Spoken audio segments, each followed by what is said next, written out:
guys and girls, welcome back to Watch the Time. So I'm really pleased to be able to bring you another San Martin. This is a pilot's watch that I was aware of for a little while. They said to me, would I feature it? I was like, I'd really like to. So I've got one in. They've got it on the bracelet. They've also got it on the leather strap. I've got the leather strap option just because I often get them on the stainless steel strap. So I thought I'd go for the leather strap this time. Really well spec'd. Looks nice. Lots to like about it. The only thing that was sort of dawned on me when I was looking at it was the movement. Does the movement make or break it? I'm not really too sure. The model number for this is the SN0034-G. How important these G's and B's and 1s are at this point, I'm not really too sure. But the usual good build quality, I have no doubt, from San Martin.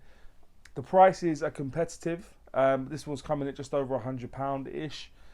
So do keep an eye out. I did also put this on a community post when it first kind of got released because they were offering $20 off. So hopefully you acted. If you didn't, please head over and see what sort of coupons and vouchers they've got at the moment. And hopefully by the end of the video you'll know if it's really for you or not. If it is, please use the link in the description. But anyway, I'll stop going on. I think there's no better time to get the camera turned around and get on with it. Alright guys and girls, so this is the watch. You'll see it comes in slightly different packaging. You will normally get it in the usual packaging. They've been good enough to supply me with one of their travel cases. Wanted to have a look at it. Fortunately, send it over in that instead. They are available on the AliExpress or San Martin store, so do head over. A leatherette sort of pouch with zips. Inside, you do get the usual. They've obviously come slightly different.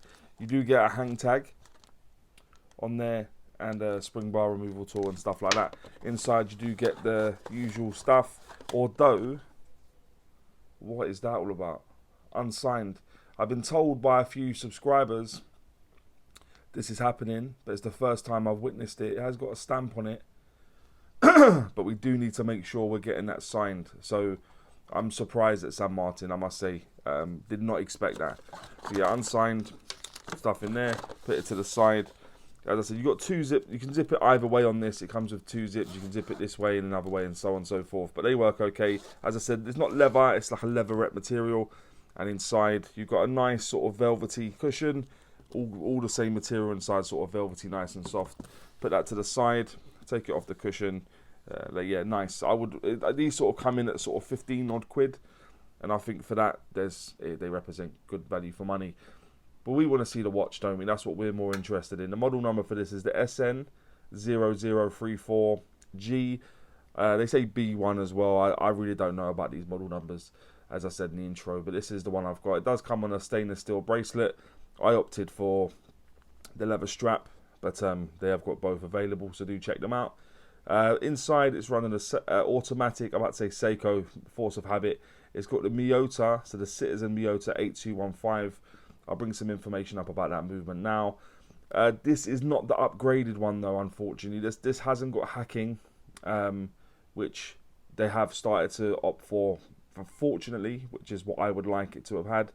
But this one doesn't have that, so no hacking. It does have a ghost position, 21 joules, excuse me, 21,600 beats per hour. Yeah, this is running pretty well at the moment, I'd say. I think it's running about 7 seconds faster a day, so I'll take that. But yeah, that's the movement. The construction of the case, so it's stainless steel. It is all brushed. There's no really polished elements on this watch. So the case back, crown, case, bezel, and pin buckle clasp, all 316L stainless steel. I do like how they do that on their clasp. I do think that's nice. Nice details. The case thickness of this watch is 11.2 millimeters. The case diameter, I measure from the 8 to the 2 usually. It's coming at bang on 37 millimeters, and when you go from the 9 to the 3, including the crown, it comes in at 40.3 millimeters. The lug width on this is 20, and the lug to lug, tip to tip, is a true lug to lug, given it's not on a bracelet. It's coming in at 45.2 millimeters. So nice proportions there, nice size, not too big. 37 mil is a good size, and the lug to lug doesn't make it too long either. The bezel is fixed. It is a brushed bezel, as I've already mentioned. and the crown situated at the 3 o'clock, and is a signed crown screwed down, and we'll see that in just a moment also. Let me just let you have a look at the case back. It is a stainless steel case back, as I've already mentioned, screwed down as you'd have seen in my macro at the start, and yeah, there we are.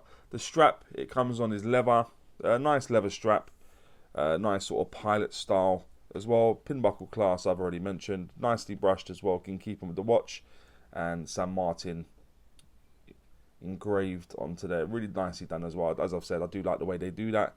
So yeah, there's a pin buckle clasp. The crystal covering that dial is sapphire crystal. It definitely has AR coating because it's not sort of showing up the studio lighting as much as it would do if it didn't. And the water resistance is cited as being 100 meters, so that'll give you 10 atmospheres of water resistance. But please do bear in mind that's not going to be certified, because AliExpress generally, they do sometimes, but very seldom do they certify their watches. So just do bear that in mind, guys. Do bear that in mind. So 100 meters, 10 atmospheres of water resistance, and the weight will appear in the top right is 64.9 grams on the leather strap. I do hasten to add that if it came on the stainless steel strap, it would be considerably heavier, but this is coming at just under 65 grams on that leather strap. But let's have a look at the dial now, guys, in a bit more detail. So nothing's been applied onto the dial. Let me just give it a quick wipe, excuse me. So yeah, as I was saying, nothing's been applied onto the dial. Everything's printed. Very piloty, Flieger-esque in terms of the design. The hands are sort of what you'd probably get, sort of cathedral style hands. I've normally seen them. You get them on pilot style watches, but also trench watches also. Very, very, very familiar layout in terms of what you're getting. Let me just take the crown out. You will see at this point that it doesn't hack. Let me just put it to sort of like just there, so you can actually see everything. So yeah, you've got increments of counting up at 5s. You've also got the 3, 6 and 9 that are slightly larger.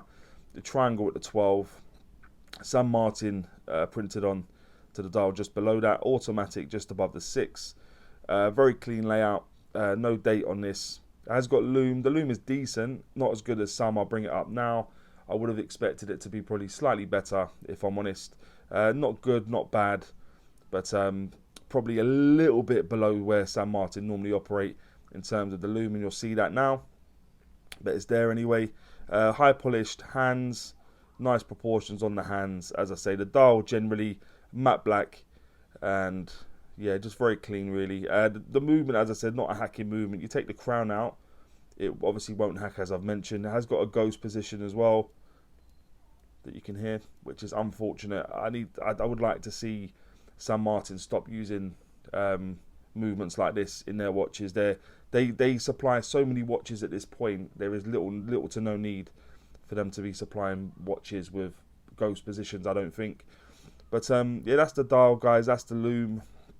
That's the movement. Let me just put the crown back up, and let me just pop it on the wrist quickly, give you an idea of what it looks like on my wrist. As I've said many times before, my wrist is just above a 7-inch wrist for your reference, and I do not think that looks too shabby, to be honest. Nice proportions, nice finishing. I grant you it's not got any polished elements, so you can see the transitions, but it is done well. I do like the clasp. I've mentioned that probably the third time I've mentioned it now.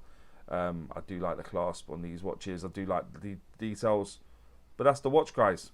There you go. Let me just take it off, give it another quick wipe, and then that will take me on to what I think is pants and pucker about the watch. If you've ever watched before, you know I always start with pants. I like to kind of high with pucker. So what I think is pants, not a great deal, but there are things that I do need to mention. The movement generally, the fact it's not got hacking and it's got a ghost position. 2 big thumbs down, or pants as I would call them. I don't think that, although this is a very affordable watch, and it becomes more affordable if you use this code, so do use that for $20 off up until early February. But I do think that the movement is a big letdown with this watch, if I'm being honest, with the non-hacking and ghost position. And also the unsigned warranty card. What is that all about, San Martin? I heard rumours that this had been happening, and I was told that it depends where the watches come from, whether it's from AliExpress or San Martin, but surely they need to be getting signed. I don't understand that inconsistency. We don't want to see any of that. So yeah, the unsigned warranty card also. Just to surmise, they're the things I'd mention in terms of the movement with the non-hacking movement in the ghost position, and the unsigned warranty card. What I think is Pukka is, I say the sapphire crystal, given the price point, I do like the fact that it's got a sapphire crystal. The hands, I do like cathedral style hands. I think they just look really nice, very plush. Make the watch look a little bit more premium. The size, I think 37mm, generally 37-38mm is generally going to be a good spot for a lot of people, and generally makes watches unisex because of the size. The clasp, I mentioned already, fourth time now. The clasp I do like. I like the details. Normally you do get faceted edges on there and stuff. They vary from watch to watch, but I do like the deep engraving. The general look in terms of the pilot style Flieger watch that they've gone for is cool, and the price, as I say, with the discount codes and stuff, you're going to pick this up $100, maybe a bit less if you can sort of grab the right coupons and stuff, and I think that represents great value for money, guys. So just to surmise what I think is Pukka, as I go sapphire crystal, hands, size, clasp, general look and price are what I think is Pukka. And would I recommend the watch? I still would. St. Martin do operate on a whole different level, but guys, let's not rest on our laurels here. Disappointed in a couple of things, which is stuff that I wouldn't like to see St. Martin doing, given the sort of reputation they built for themselves. But I still would recommend it. It still represents great value for money. So yeah, please head over and have a look. But guys and girls, please let me know what you think about this watch, and maybe any other watches you may want to see on the channel. And as always say, don't forget to like, subscribe, and always watch the time. Take care, guys. All the very best.